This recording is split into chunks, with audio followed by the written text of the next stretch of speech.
Nos quedamos en el versículo 21. Dice, en aquella misma hora Jesús se regocijó en el Espíritu y dijo, yo te alabo, oh Padre, Señor del cielo y de la tierra, porque escondiste estas cosas de los sabios y entendidos y las has revelado a los niños. Sí, Padre, porque así te agradó. Entonces, si recuerdas, desde la semana pasada estábamos hablando cómo Jesús ahora envía a 70 de sus discípulos.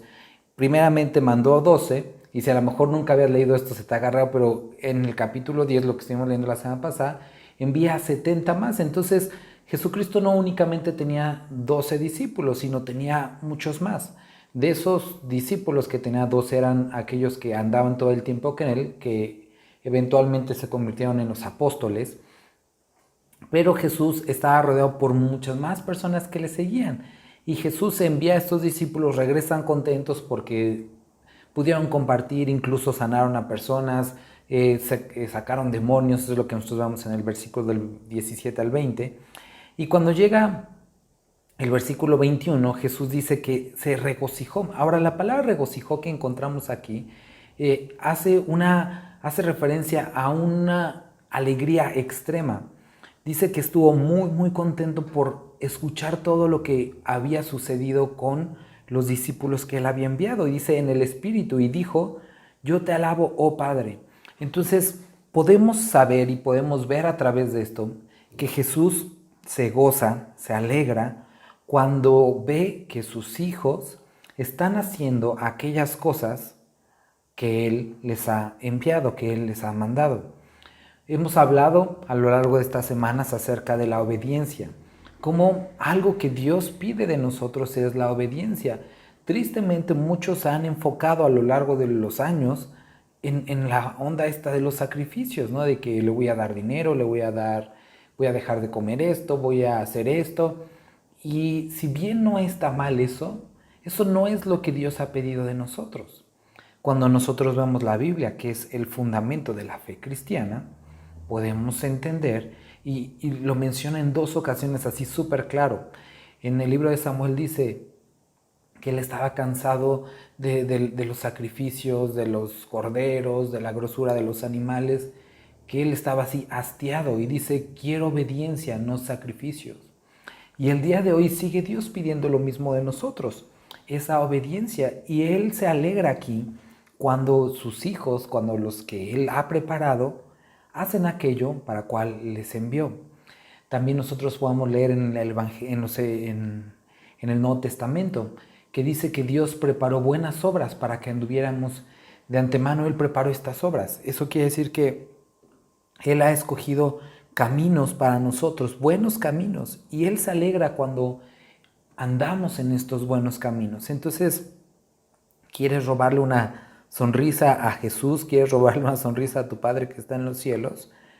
Haz aquello que te ha pedido, obedécele, y esto produce en él gozo y regocijarse. Ahora, lo que produce esta alegría en Jesucristo es alabanza. Dice, te alabo, Padre, Señor del cielo y de la tierra, y ahí empieza toda una oración. Y esto es algo muy interesante, ¿no?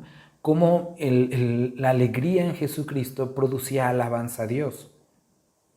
Y es algo que nosotros tendríamos que ver porque tristemente cada vez y más se hace común, ¿no? Que la alegría en nosotros en muchas ocasiones nos lleva a alejarnos de Cristo o a olvidarnos de Él. Lo vemos en las fiestas, ¿no? O sea, la alegría generalmente te conduce al alcohol y el alcohol a borrachera y la borrachera a desmanes. Y eso es algo que es más común en la sociedad. Vamos a celebrar, estamos alegres, entonces lo que hacen muchas personas es recurrir a las adicciones o recurrir a fiestas o a situaciones que son o que los llevan a lugares totalmente que no tienen nada que ver con Dios, ¿no? Y muchas de las fiestas religiosas terminan en esto. Y esto muchas veces los lleva al delito, o sea, a balaceras, a peleas. Y es triste como una alegría, lejos de llevarlos a darle gracias a quien produjo esa alegría, los lleva a comportarse de una manera totalmente contraria a los planes de Dios para su vida. Entonces, te recomendaría, te animo a que observes esto que hay en Cristo Jesús. Y recuerda que la palabra hemos hablado, que nos lleva a que imitemos a Cristo. Entonces, su alegría lo llevó a alabanza a Dios. Y en nuestras alegrías, no olvides dar gracias a aquel que te ha dado todo. Ese es el por qué, por ejemplo, nosotros damos gracias cuando comemos. Tristemente se ha convertido en un protocolo para comer y a veces es la misma oración una y otra vez, una oración vacía, una oración sin sentido, sin agradecimiento, pero la verdadera actitud de gracias trae esta alabanza a Dios, sincera, de corazón. Entonces, ¿tienes algún motivo de alegría? Dale gracias y alaba a Dios por esto que te ha concedido. La oración de Jesucristo va en este sentido. Dice, Señor del cielo y de la tierra, porque escondiste estas cosas de los sabios y entendidos y las has revelado a los niños. Sí, Padre, porque así te agradó. Y nuevamente encontramos un versículo en la Biblia que ha dado lugar para muy malas interpretaciones. Aquí, de estos niños de quien él está hablando, son de estos 70 discípulos, y no porque fueran físicamente niños, sino porque eran personas que a los ojos de los demás tenían esta condición. No eran personas a lo mejor tan preparadas, no eran personas tan reconocidas. Ahora recuerda, está poniendo esto en el contexto de los líderes religiosos de los que hemos venido hablando. Los líderes religiosos menospreciaban al general del pueblo y los veían como personas ignorantes. Ahora, de tantas personas, los que habían respondido a esto que Jesús les había pedido habían sido estos 70, que a lo mejor no eran los más cultos, los más preparados, pero respondieron a ese llamado que Dios les dio. Ahora, ¿qué es lo que nosotros vemos con esta oración de Jesucristo? Y es algo muy importante, y es que esta posibilidad de obedecer a Dios no responde a ningún tipo de castas o de estratos sociales, sino de aquellos que simplemente quieren obedecerle, ¿no? Antes eran solo unos cuantos que tenían la posibilidad de servir a Dios. Pero cuando nosotros vemos el Evangelio, cuando vemos el Nuevo Testamento, nos damos cuenta que todos tenemos la posibilidad de servirle. Y el servirle no se limita a una iglesia, a un templo, sino el servicio a Dios es en todas las cosas que nosotros hacemos. El libro de Colosenses menciona esto, que todo lo que hagas, lo hagas para el Señor.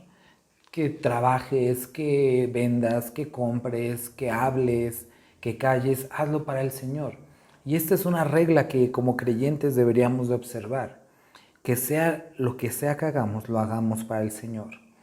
Se ha inculcado una de estas tendencias en la que vemos esta onda de lo secular y lo que es de Dios, ¿no? Y sabes, es que no existe nada secular, todo es de Dios, todo tu tiempo le pertenece a Dios. Entonces, deberíamos de entender eso, que trabaja, hazlo bien para Dios. Vende de una manera adecuada para Dios. Haz las cosas de una manera en la que agrades a Dios, ¿sale? Entonces, dice, Señor del cielo y de la tierra, porque escondiste estas cosas de los sabios y entendidos y las has revelado a los niños. Sí, Padre, porque así te agradó. Entonces, otra cosa que aquí podemos ver, otra cosa muy importante, es que estos 70 hombres habían decidido ir. Ahora, había personas posiblemente en lo intelectual mucho más preparadas dentro de los fariseos y demás líderes religiosos, pero ellos no estaban dispuestos a ir. Al principio de este capítulo dice que él los enviaba como ovejas en medio de lobos. Y primero, estas personas no habían estado dispuestas, los líderes religiosos, a ser enviados, porque decían, no, nosotros enviamos, no somos enviados, ¿no? También vemos que Estos tipos religiosos posiblemente hubieran cambiado el mensaje porque ellos pensaban que sabían más.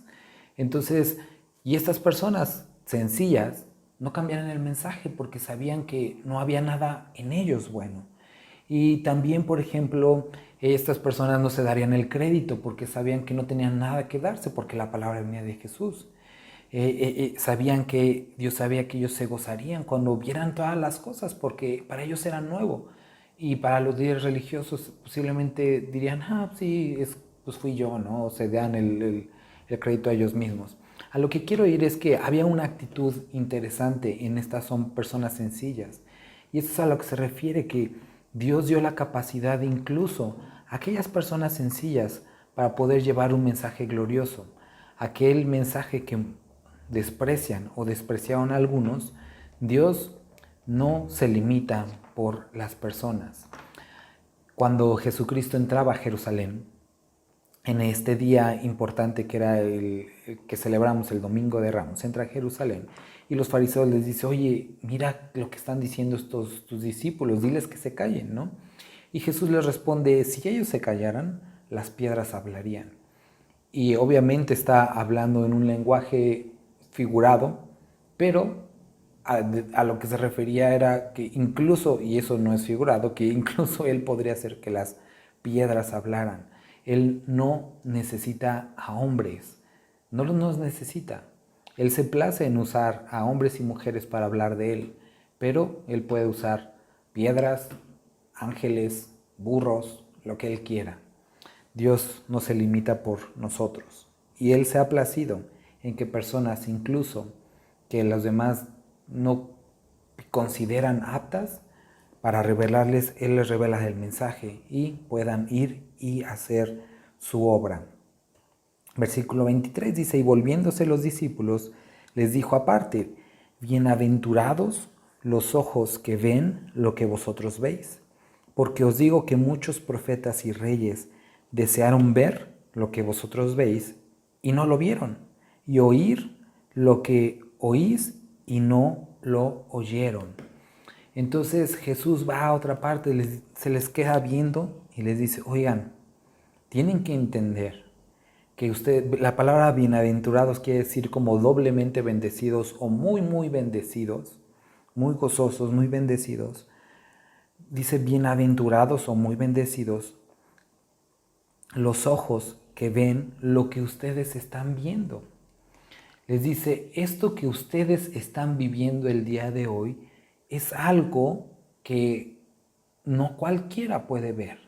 Es algo que no todas las personas han visto ni verán. Y es algo que incluso muchos desearon ver en el pasado, lo esperaron con ansias. Y a ustedes les ha sido dada la bendición de poder participar en esto. Y vamos a regresar después de un corte para hablar de este versículo, porque nosotros también vivimos tiempos importantes que deberíamos de reflexionar en esto. Y antes del corte estábamos hablando acerca del versículo 23 y 24, y Jesús les dice, volviéndose a los discípulos, les dijo aparte, bienaventurados los ojos que ven lo que vosotros veis, porque os digo que muchos profetas y reyes desearon ver lo que vosotros veis y no lo vieron, y oír lo que oís y no lo oyeron. Y sabes, es algo que uno podría decir, imagínate qué privilegio, qué padre haber andado con Jesús, ver, como conocer realmente, o sea, saber la verdad de la verdad, todo, ¿no? Y cuando nosotros vemos todos estos eventos en la Biblia que son, pues, asombrosos, sorprendentes, tenemos que también notar que fueron, antes de estos eventos, siempre hubo algo complicado que vivir. Por ejemplo, nosotros vemos eventos como por ejemplo el diluvio, ¿no? Dices, qué padre haber visto el arco iris y lo del arca, pero antes de eso hubo una experiencia que cambió el sentido, el curso de la historia. Cuando nosotros vemos al pueblo de Israel saliendo de Egipto, las plagas y todo esto, el pueblo de Israel antes de eso sufrió cautiverio durante 400 años. Cuando abrieron el Mar Rojo, primero antes tuvieron que experimentar el ser perseguidos por el ejército del faraón. Cuando entraron a Jericó, qué padre lo de las murallas y todo eso, pero antes tuvieron que marchar 7 vueltas creyéndole a Dios y con esa incertidumbre, ¿no? También cuando entran y poseen la tierra prometida, dices, qué padre, pero antes de eso tuvieron que pelear y tuvieron que esforzarse, o sea, fueron circunstancias que tuvieron primero un tiempo difícil e incluso, o creo que es el mejor ejemplo, la crucifixión de Cristo. Todos vemos el momento glorioso de la resurrección o las palabras de Jesucristo cuando decía, Padre, perdónalos porque no saben lo que hacen, cuando entregó el Espíritu y dijo, consumado es, pero tenemos que ver la agonía, tenemos que ver el camino al Calvario. A lo que quiero ir es que generalmente cada gran evento en la Biblia tuvo antes de él un tiempo de dificultad, un tiempo en el que hubo que experimentar fe, en el que las personas tuvieron que acercarse y creer en Dios. Y sabes, Jesús les está diciendo aquí, bienaventurados ustedes. Ellos estaban viendo algo glorioso, pero también estaban pasando y iban a pasar momentos difíciles. Lo que quiero, el punto ahora sí que al que quiero llegar con esto, es que nosotros como sociedad en México, como humanidad en todo el mundo, estamos experimentando momentos que están cambiando nuestra sociedad, que de ninguna manera son gratos, que pues de alguna forma dejan un mal sabor de boca todo lo que está pasando. Hay muerte, hay preocupación, hay incertidumbre en muchos, pero como creyentes tenemos que también pensar en lo que sigue. Y siempre, y esto es algo histórico, podemos ver que cuando hay momentos de dificultad, Dios se muestra de una manera grande y diferente. Lo hemos podido ver en diferentes etapas de la humanidad. Siempre después de estos movimientos políticos, movimientos sociales, enfermedades, guerras, hambres, Dios hace algo grande. Y la pregunta para ti, creyente, es si estás listo para esto. ¿Sabes? Durante esta pandemia, durante todo este tiempo, las personas están en búsqueda de una esperanza, están en búsqueda y tienen la necesidad, muchos de ellos, en acercarse a Dios. Y a lo mejor algunos no lo externarán o no lo han pensado, pero son momentos en los que como sociedad debemos volvernos a Dios. Y no a un conjunto de reglas, sino verdaderamente a una relación con Dios. Pero tristemente muchos siguen como cautivados por el miedo, por las circunstancias, y no están pensando en lo que viene. Porque Dios quiere hacer algo con nuestro México, con nuestro Puebla. No sé si lo estás escuchando esto en Tlaxcala.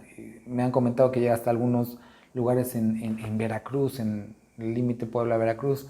Dios quiere algo con nuestras ciudades y necesitamos estar listos. El profeta Daniel, cuando él están en cautiverio como nación, y él abre la Biblia y lee en la Biblia que los 70 años que habían estado profetizados para que ellos estuvieran en cautiverio están a punto de terminar. Entonces lo que hace Daniel es que se pone a orar y arreglar las cuentas con Dios y decir, Dios, perdónanos por lo que hemos hecho, este castigo no los ganamos, necesitamos ahora pensar en lo que sigue y establecernos como una nación.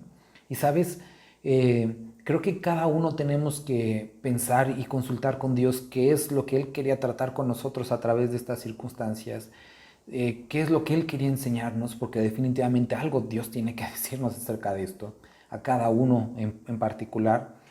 Y necesitamos buscar a Dios y decir, bueno, ahora, ¿en qué papel? ¿Cómo participo en lo que sigue, ¿no? Y después de esto, pues necesitamos hacer una gran obra y experimentar y vivir en obediencia a Cristo por lo que Él quiere y puede y va a hacer en nuestra sociedad en estos próximos meses, en estos próximos años. Y para que en un futuro podamos decir, fueron momentos difíciles en nuestro México, en nuestra Puebla, pero Dios hizo grandes cosas después y yo lo vi, yo fui parte de ello. Y es hermoso poder ser parte de cuando Dios hace cosas en medio de nosotros. Versículo 25. Y entonces dice, y he aquí, un intérprete de la ley se levantó y dijo para probarle, Maestro, ¿haciendo qué cosas heredaré la vida eterna?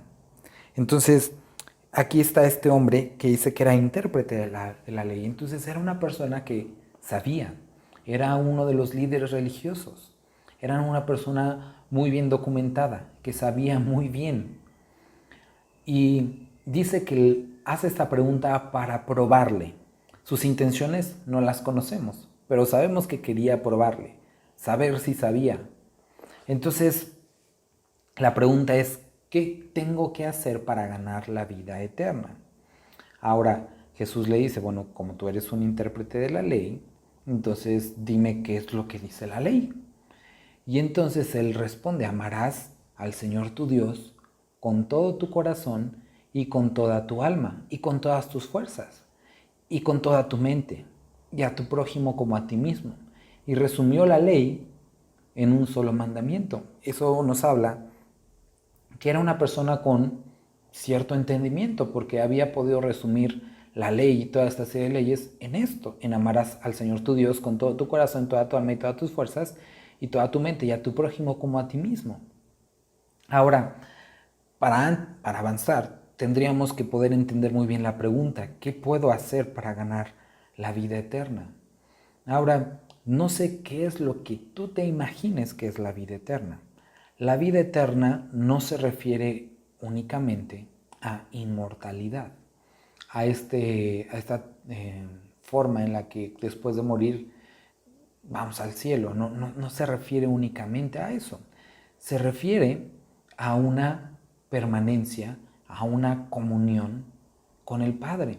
Porque de alguna forma los que creemos, creo que todos tenemos un entendimiento como común, y espero que así sea, de que todos los seres humanos somos eternos, en este sentido, en que cuando morimos, nuestro espíritu va a la presencia de Dios, unos y otros, a este lugar en el que están esperando el juicio y posteriormente al infierno, ¿no?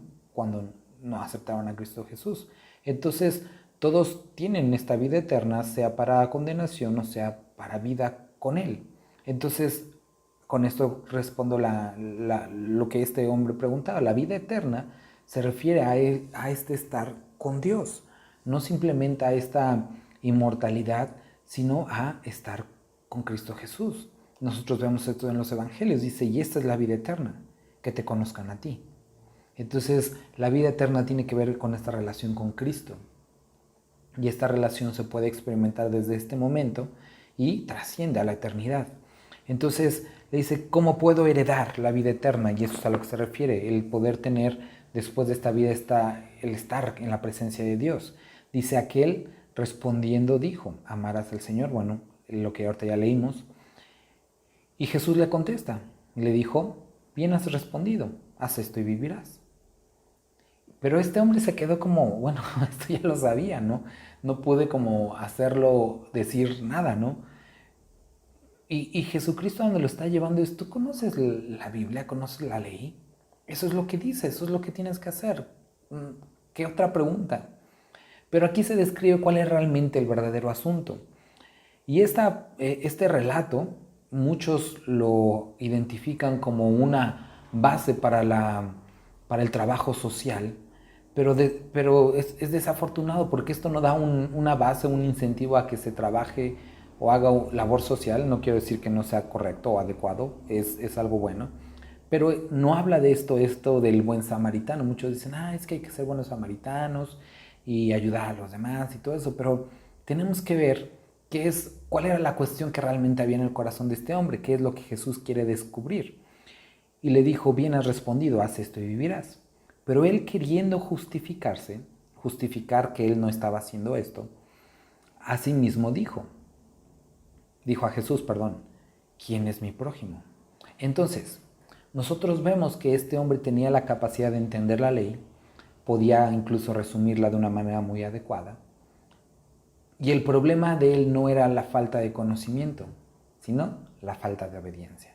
Porque él podía amar a Dios con su alma, con su corazón, con su fuerza, con su mente, pero le era difícil amar a su prójimo. Porque él tenía esta pregunta, bueno, ¿quién es mi prójimo? Porque depende de quién sea mi prójimo, entonces de eso depende si lo estoy obedeciendo o no, porque mi prójimo para mí son las personas que me caen bien y los demás son mis enemigos. Y entonces había esta incertidumbre, ¿no? Porque posiblemente había estado quebrantando la ley.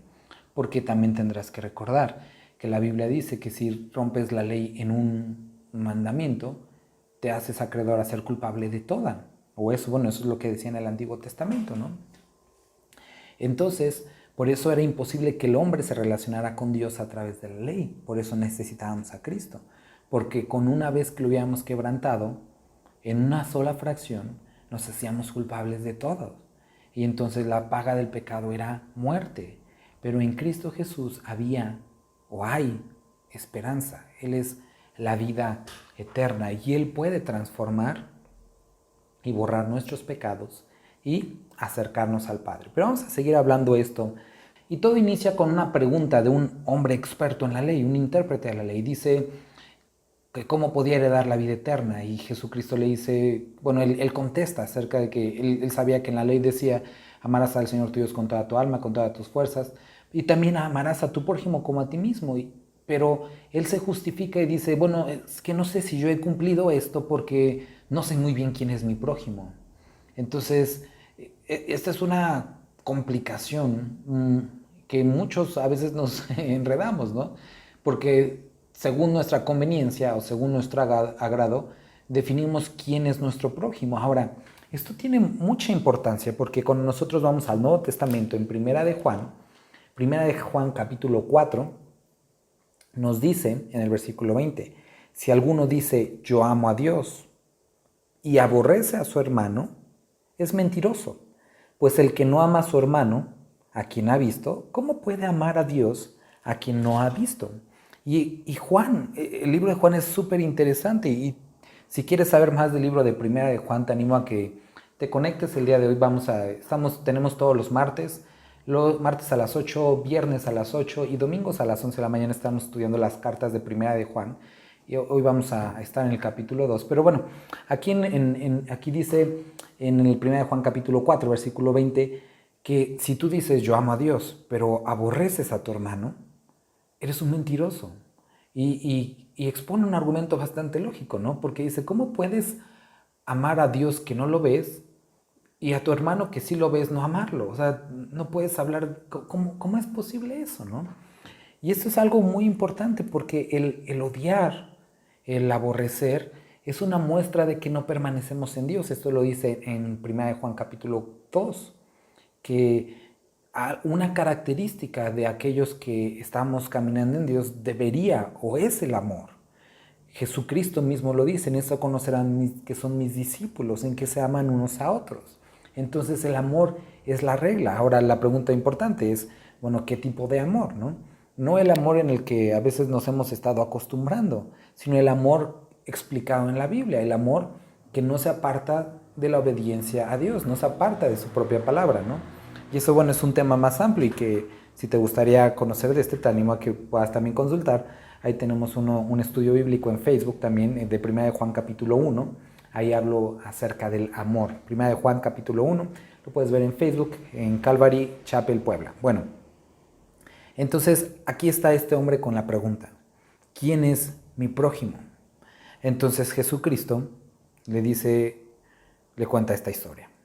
Respondiendo Jesús le dijo, un hombre descendía de Jerusalén a Jericó y cayó en manos de ladrones, los cuales le despojaron e hiriéndole se fueron dejándole medio muerto. Entonces dice el relato que baja un hombre de Jerusalén a Jericó. Ahora, los que estaban escuchando esta historia, incluyendo a este intérprete de la ley, esta historia para ellos seguramente fue algo muy común para ellos porque era bien sabido en esa época, lo podemos ver en estos libros de Josefo, que son históricos, en el que se menciona que el camino de Jericó a Jerusalén estaba cundido de ladrones. Era un camino súper, súper peligroso en la época, en la que las personas con un poquito de prudencia no transitaban por él si es que llevaban mercancías, ¿no? Si tú eras una persona que no llevabas nada, bueno, daba igual. Pero si tú llevabas mercancías, era así un lugar que era la boca del lobo, ¿no? O sea, era súper peligroso. Era imprudente transitar por él. Y si necesitabas transitar por él, lo que comúnmente hacían era viajar en caravanas grandes para evitar ser asaltados. Entonces, cuando ellos están escuchando este relato, pudieron haber pensado, pues sí, obvio, se lo buscó, ¿no? ¿A quién se le ocurre viajar de Jericó a Jerusalén con cosas? Fue su culpa, es su culpa, ¿no? Entonces está leyendo este relato. Entonces lo dejaron medio muerto. Versículo 31. Aconteció que descendió un sacerdote por aquel camino, y viéndole pasó de largo, asimismo un levita, llegando cerca de aquel lugar, y viéndole pasó de largo. Entonces introduce Jesucristo en la historia a dos personajes. Ambos tendrían la obligación religiosa de auxiliar al hombre, de mostrar misericordia, porque era como parte de su tarea, ¿no? Ser misericordiosos, ayudar, era parte de lo que ellos eran. Y aparte, no solamente eso, sino era un judío, entonces era una de las personas que ellos ministraban o servían, ¿no? Entonces lo ven y no hacen nada, no hacen nada por ayudarlo. Y debió haber sido como algo confrontante, pero a la misma tiempo en el corazón y en la mente de ellos a lo mejor intentaron justificarlos y a esto me refiero. Pudieron haber dicho los sacerdotes o el levita, bueno, es que es peligroso, no me voy a parar porque es peligroso, no me voy a detener porque qué tal si es una trampa, no me voy a detener porque la verdad ni siquiera soy médico, o no me voy a detener porque pues ni siquiera me pidió ayuda, o a lo mejor está borracho, no sé, muchas excusas, o saben que tengo prisa, tengo que llegar al templo a oficiar. Y pudieron haber muchas excusas del por qué no. Y no lo hicieron. Eran personas que se esperaban, que tenían la obligación religiosa, moral de hacerlo, pero no lo hicieron. Y podrían haber tenido buenas excusas. Y después Jesucristo introduce a una otra persona en la historia. Muchos pudieron haber dicho, de seguro va a ser un buen judío, un hombre moralmente correcto, pero introduce a una persona que los judíos no querían, que eran los samaritanos. Pero un samaritano que iba de camino vino cerca de él y viéndole fue movido a misericordia. Entonces, recuerda, samaritanos y judíos no se llevaban. Antes de durante la deportación a Babilonia, los babilonios lo que hacían, tenían por costumbre es que ellos tomaban, cuando conquistaban un lugar, se llevaban cautivos a la mayor parte de las personas y traían de otras naciones a personas a vivir ahí para que se mezclaran y se diluyera la cultura y la religión y así no representaran una amenaza, porque al no sentir pertenencia no había riesgo de que se sublevaran en contra del régimen, del gobierno de Babilonia, del imperio, ¿no? Entonces, eso es lo que pasó. Trajeron a personas de otros lugares y se mezclaron con los judíos que se quedaron y dio lugar a los samaritanos, que eran personas que tenían una idea de la costumbre y la religión judía, pero no eran enteramente practicantes. Cuando regresa el pueblo judío, pues hay esta como separación e incluso sí había un odio entre samaritanos y judíos, porque los samaritanos se consideraban judíos, pero los judíos no los consideraban judíos, ¿no? Entonces, incluso los judíos no pasaban por Samaria, ¿no? Y los samaritanos nunca ayudaban a judíos. Entonces era lo que no se hacía. Pero este hombre, al ver a una persona así, fue despertado a misericordia. Ahora, su nacionalidad, su, su origen, le decía, no ayudes. Pero había algo en él que le dijo, ayuda. Y entonces fue movido a misericordia. y se acercó y vendó sus heridas. Y dice que les echó vino, y el vino por el grado etílico que tenía se veía como de un cierto de, ¿cómo se dice? Un se me olvidó la palabra, bueno, evitaba las infecciones, ¿no? Y el aceite era pues un tipo de remedio para aminorar el dolor. Entonces tomó de lo suyo, aquí que es súper interesante, tomó de lo suyo, de lo que él tenía, y ayudó a este hombre. Tomó de su tiempo y ayudó a este hombre. Y dice aquí que lo puso en su cabalgadura. Eso quiere decir que él se bajó del caballo o del burro, en lo que fuera, y subió a este hombre. Por lo tanto, él tuvo que caminar. Y lo llevó al mesón y cuidó de él. Entonces invirtió tiempo. Al otro día, al partir, sacó 2 denarios y los dio al mesonero y le dijo: cuidádmele, y todo lo que gastes de más, yo te lo pagaré cuando regrese. Entonces el denario era el pago por un día entero de trabajo. 2 denarios implicaba la cantidad obtenida por 2 días de trabajo. Entonces este hombre invirtió tiempo, invirtió de su comodidad, invirtió de su dinero, invirtió de sus recursos para ayudar a este hombre que era un desconocido para él. Jesús pregunta: ¿quién pues de estos 3 te parece que fue el prójimo del que cayó en manos de los ladrones? Y al intérprete de la ley le tembló la boca y no contestó nada, porque no podía contestar que el samaritano era el prójimo. ¿Sabes? Hay veces que vemos personas en necesidad, pero no son de nuestro agrado, y a veces incluso nos alegramos de que les esté yendo mal porque los consideramos nuestro enemigo. La enseñanza aquí es que nuestro prójimo es toda aquella persona que está en necesidad.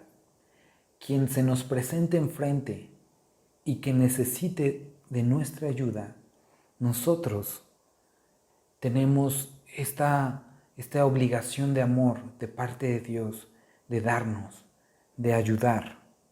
Él dijo, versículo 37, el que usó de misericordia con él. Entonces Jesús le dijo: ve y haz tú lo mismo hoy. Y esto es algo que el día de hoy sigue estando, tienes que escucharlo, ve y haz lo mismo. Si tú te consideras un creyente, si tú le has rendido tu vida a Cristo Jesús, ¿sabes? Esto es algo que necesitamos vivir. Estamos hablando desde el principio de la obediencia. Personas que no eran las más aptas, pero obedecieron. Y aquí vemos una persona que no se esperaba que ayudara y ayudó. Y lo que hace la diferencia es no que tanto conozcas de la Biblia, sino que tanto la obedeces. Mira, puedes ser una persona que tenga incluso doctorados, maestrías en teología, pero si no obedeces la palabra de Dios, has perdido tu tiempo totalmente. Pero si conoces un versículo, solo uno, y lo aplicas, tiene más fruto y productividad en tu vida que la de este hombre que conocía tantos libros y métodos. Necesitamos ser y convertirnos en hacedores de la palabra, y Jesucristo está confrontando a este hombre intérprete de la ley. Él decía: es que yo no sé quién es mi prójimo, ¿no? Y por eso pues no obedezco la ley, porque mi prójimo puede ser nada más algunos. Y a veces así estamos. Definimos nuestro prójimo según nuestra conveniencia, y veíamos en este relato que nuestro prójimo es aquella persona que tiene necesidad. Ahora, decíamos que es importante, versículo 37 termina con esto, dice: ve y haz tú lo mismo, ayuda. Veíamos que hay varias formas de ayudar, ¿no? Este hombre hizo todas. Él invirtió tiempo, invirtió de su comodidad, se dio de su comodidad, se bajó de su caballo o burro y subió a este hombre desconocido, lo cuidó, puso de su dinero y no era normal en alguien samaritano ayudar a un judío. Y ayudó más él que incluso aquellos que se esperaban que ayudaran. Ahora, esto es algo sumamente importante y me gustaría que te pudieras quedar con esto. Mira, debido a toda la circunstancia que nosotros estamos viviendo en este tiempo en todo el mundo, algo que es muy notorio y que está cambiando y va a cambiar definitivamente es la forma en la que interactuamos, la forma en la que nos relacionamos. Pero, no importando eso, no podemos dejar de ayudar a los que lo necesitan. Con tristeza he podido hablar con algunas personas y verlo, como por ejemplo en semáforos, ¿no? Aquellos que venden en la calle, ya nadie baja el vidrio porque están asustadísimos de lo del virus, ¿no?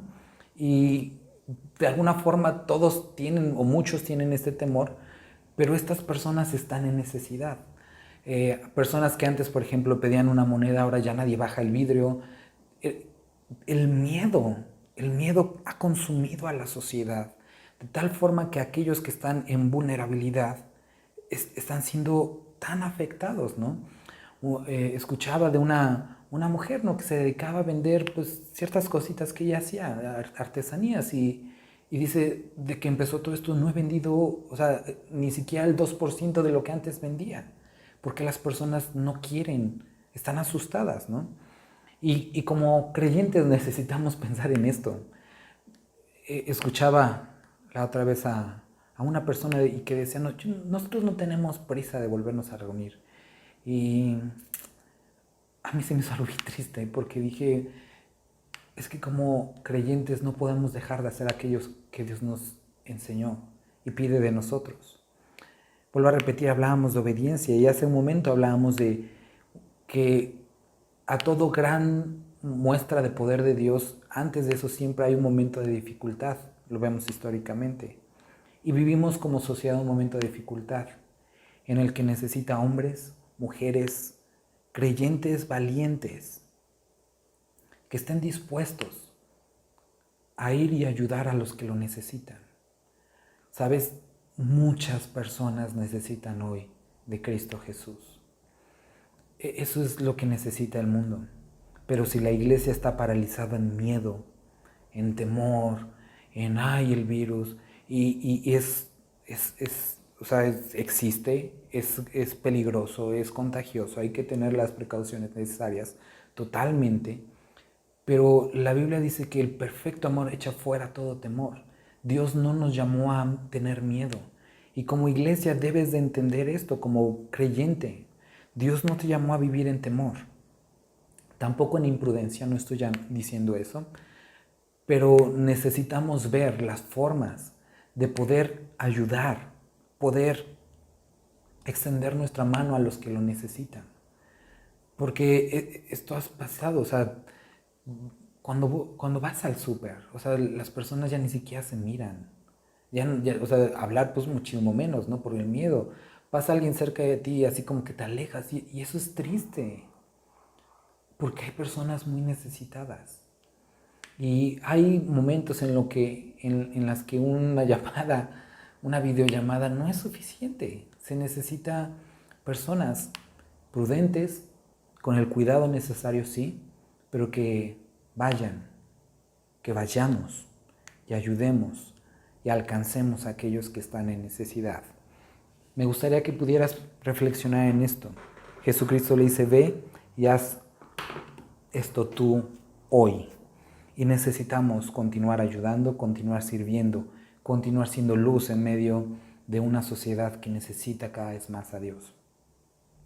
Ahora, no solamente es afuera, también es adentro. No podemos andar diciendo quién es nuestro prójimo o quién no.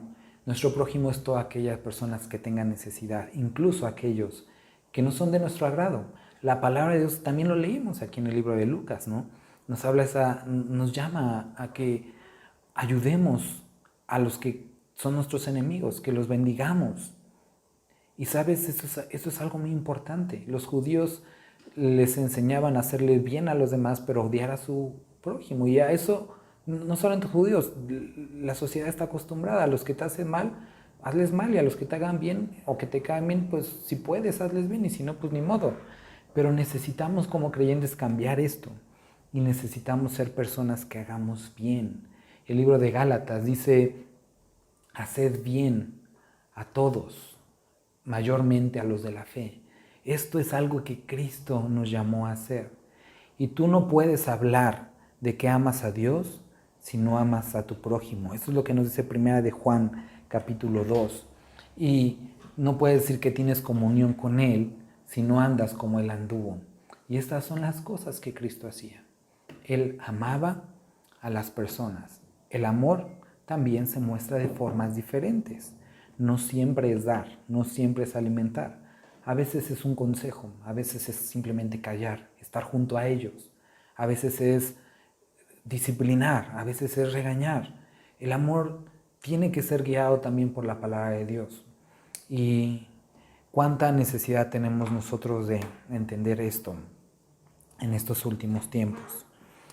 Me gustaría orar por ti y vamos a poner esto delante de Dios. Padre, te rogamos por esto que acabamos de leer, que podamos ser obedientes a tu llamado. Dios, aquellos que tengan miedo, que estén experimentando ansiedad, te ruego que traigas paz a sus vidas y que transformes este miedo en seguridad en ti, Padre. Gracias, Dios. En nombre de Dios Jesús. Amén. Pues me dio mucho gusto poder estar contigo. Quiero recordarte que puedes seguirnos en Facebook, Calvary con V e Y, Calvary Chapel Puebla. Puedes también visitar nuestra página www.calvarychapelpuebla.com. Ahí tenemos estudios en audio y en video que puedes descargar totalmente gratis. Y también tenemos otros materiales que hemos elaborado con mucho cariño para ayudarte en tu acercamiento a Dios, para ayudarte en la lectura de la palabra. Son completamente gratis, no necesitas ni registrarte ni nada, simplemente descargarlos. Y ahí puedes descargar también estos estudios que estamos haciendo de Lucas. Y también te invito a que nos puedas seguir en Facebook, nuestras transmisiones en vivo. Tenemos un estudio en el libro de Primera de Juan, los días martes a las 8 de la noche. El día viernes a las 8 de la noche también estamos haciendo Primera de Juan. Y los domingos a las 11 de la mañana, de manera a través de transmisión o de manera presencial en nuestras instalaciones en Cuautlancingo, Puebla. Pues muchas gracias por haber estado con nosotros el día de hoy. No lo olvides, nos tenemos una cita el próximo viernes a las 5 de la tarde para continuar estudiando el Evangelio según San Lucas, verso a verso. Soy el pastor Iván Olasco y me dio mucho gusto estar contigo. Que tengas una excelente tarde. Hasta luego.